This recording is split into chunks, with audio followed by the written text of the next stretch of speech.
ম্যাচিউরিটির কথা বলছি, আপনাদের ম্যাচিউরিটি হয়ে গেলে তারপর বিয়েতে যান। তার আগে রিজিকের সোর্সে আসেন, পড়াশোনা শেষ করে ফেলেন। সৌন্দর্য দেখবেন, সৌন্দর্য দেখবেন না তা না, সৌন্দর্য দেখবেন কারণ আপনি যে মানুষটার সাথে সারা জীবন থাকবেন সে যদি সুন্দর হয় এতে আপনার মনের মধ্যে একটা প্রফুল্লতা কাজ করবে এবং অন্য নারীর প্রতি আপনার আসক্তি কমে যাবে। রিজিকের ব্যবস্থা করার পরে গিয়ে আপনি ইনশাআল্লাহ তাআলা একটা দিনদার মেয়ে দেখে বিয়ে করেন।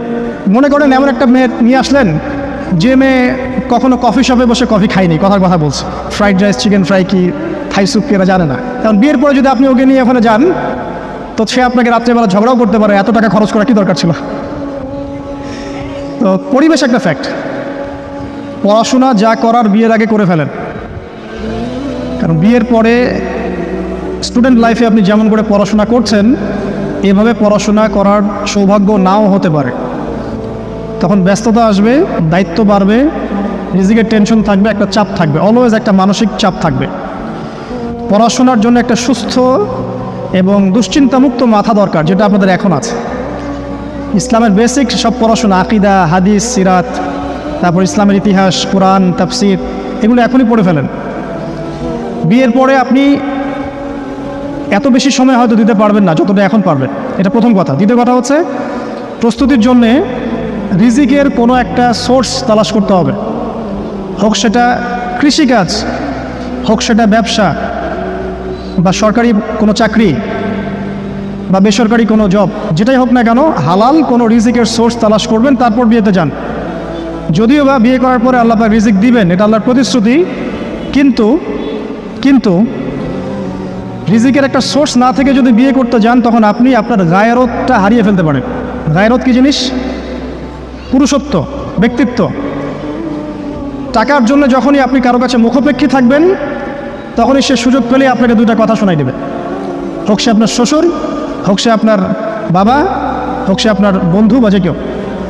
নিজে আত্মনির্ভরশীল হওয়ার চেষ্টা করেন, উদ্যোক্তা হওয়ার চেষ্টা করেন, নিজের জ্ঞানটাকে কাজে লাগান। আমি বলি আপনারা বেশি বেশি পড়াশোনা করে বিসিএস পরীক্ষা দেন, এসপি হন, বিসিএস ক্যাডার হন, বড় বড় পদে যান, সচিব হন, মন্ত্রী হন, পলিটিক্স করেন। যত বেশি সৎ মানুষরা উপরে যাবে তত বেশি দুর্নীতি কমবে, আর উপরের লেভেল থেকে যত বেশি সৎ মানুষ নেমে যাবে আর অসৎরা সেখানকার জায়গা দখল করবে, দুর্নীতি কমবে না, বাড়তেই থাকবে। সবাই কি আলেম হতে পারবে? সবাই কি মুফতি তকি ওসমানী হতে পারবে? এক শ্রেণীর মানুষ আলেম হবে, এক শ্রেণীর মানুষ সেনাবাহিনীতে থাকবে, এক শ্রেণীর মানুষ ওই নিরাপত্তা বাহিনীতে কাজ করবে, এক শ্রেণীর মানুষ দেখবেন দেশের সীমান্ত রক্ষা করছে, এক শ্রেণীর মানুষ পলিটিক্স করবে। শ্রেণী আছে, সবাইকে তো এক জায়গায় আসতে হবে না। এক একজনের দায়িত্ব এক এক রকম। আপনারা পড়াশোনা করে ভালো ভালো চাকরি করেন, গভর্নমেন্ট জবে যান, বেসরকারি বড় পোস্টে যান, এখন আপনাদের বয়স আছে। রিজিকের ব্যবস্থা করার পরে গিয়ে আপনি ইনশাআল্লাহ তাআলা একটা দিনদার মেয়ে দেখে বিয়ে করেন। আর দিনদারিতা আমি আবার বলছি যে শুধু বাহ্যিক বোরখা দেখলেই বোঝা যাবে না যে মেয়েটা দিনদার, ঠিক আছে? এর জন্য প্রথমত আল্লাহর কাছে দোয়া করা জরুরি। মেয়ের বংশ সম্পর্কে খবর নেবেন, মেয়ের মা, মেয়ের বাবা, মেয়ের দাদা, নানা, নানি কেমন ছিল, বংশ কেমন ছিল আর কি। হ্যাঁ, হতে পারে একটা খারাপ বংশ থেকেও একটা ভালো মেয়ে আসতে পারে। ন্যাচারালি একটা বংশের একটা কি থাকে, একটা প্রভাব তো থাকেই, একটা পরিবেশের প্রভাব থাকে না, থাকে। মনে করেন এমন একটা মেয়ে নিয়ে আসলেন যে মেয়ে কখনো কফি শপে বসে কফি খায়নি, কথার কথা বলছে, ফ্যামিলিগতভাবে তারা কখনো কফি শপে বসে খায় নাই, ফ্রাইড রাইস, চিকেন ফ্রাই কি, থাই স্যুপ কি এরা জানে না। কারণ বিয়ের পরে যদি আপনি ওকে নিয়ে ওখানে যান তো সে আপনাকে রাত্রেবেলা ঝগড়াও করতে পারে, এত টাকা খরচ করা কি দরকার ছিল। তো পরিবেশ একটা ফ্যাক্ট। তো আপনি মেয়ের বংশ দেখবেন। আর এই যে বাহ্যিক সৌন্দর্য দেখবেন, সৌন্দর্য দেখবেন না তা না, সৌন্দর্য দেখবেন কারণ আপনি যে মানুষটার সাথে সারা জীবন থাকবেন সে যদি সুন্দর হয় এতে আপনার মনের মধ্যে একটা প্রফুল্লতা কাজ করবে এবং অন্য নারীর প্রতি আপনার আসক্তি কমে যাবে। কিন্তু সৌন্দর্যটা মূল উপাদান নয়, তার দিনদারিতা মূল উপাদান। যদি দিনদারিতা থাকে, আকীদা ঠিক থাকে, আমল ভালো, মাশাআল্লাহ, ফরজ ওয়াজিব মেনে চলে, খাস পর্দা করে, আপনি বাকি বিষয়গুলোকে গৌণ রেখে এটাকে মুখ্য রাখেন।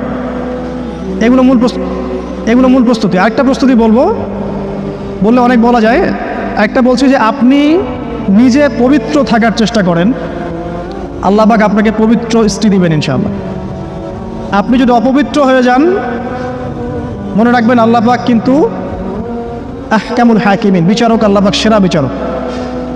আপনি পবিত্র থাকেন, নিজের নফসকে পবিত্র রাখেন, পর্নোগ্রাফি থেকে দূরে থাকেন, প্রেম করেন না, হারাম অ্যাফেয়ার্সে যায় না, এই যে বান্ধবী বন্ধু ট্রেডিশনে যায় না, দিন পালন করেন, পড়াশোনা করেন, চাকরির তালাশ করেন, পরিবার দেখেন, রেসপন্সিবিলিটি নিয়ে শেখেন, আল্লাহ পাক দেখবেন আপনাকে পবিত্র স্ত্রী দেবেন ইনশাআল্লাহ।